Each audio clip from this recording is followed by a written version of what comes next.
കൃഷ്ണൻ സാക്ഷാൽ നാരായണനാണ്. അവൻ ഏതു പക്ഷത്തു നിന്നാലും സമസ്ത സൃഷ്ടിയും ആ പക്ഷത്തിന് സഹായം ചെയ്യുന്നതായിരിക്കും. രണഭൂമിയിൽ അർജുനന്റെ സമസ്ത അമ്പുകളും ബ്രഹ്മാസ്ത്രങ്ങളായി മാറുന്നതാണ്. ഗീതയിൽ അർജുനനോട് ആദ്യം പറയുന്നതറിയോ?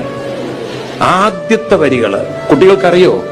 ഒരാളുടെ ഏറ്റവും വലിയ പ്രശ്നം ഒരാളുടെ മനസ്സിന്റെ ദുർബലതയാണ്. നമ്മൾ അതിൽ നിന്നും തരണം എന്നാണ് ആരോട് പറഞ്ഞത്? കൃഷ്ണൻ അർജുനോട് പറയുന്നെങ്കിൽ ജീവിത പ്രതിസന്ധിയിലൊന്നും ആരും തളർന്നില്ല. കൃഷ്ണനും തളർന്നിട്ടില്ല. ഉണ്ടോ?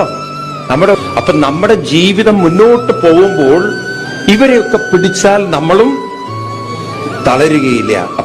Friends, my name is Riju K R Krishna, always with your heart. He will always guide you all the way. Please subscribe.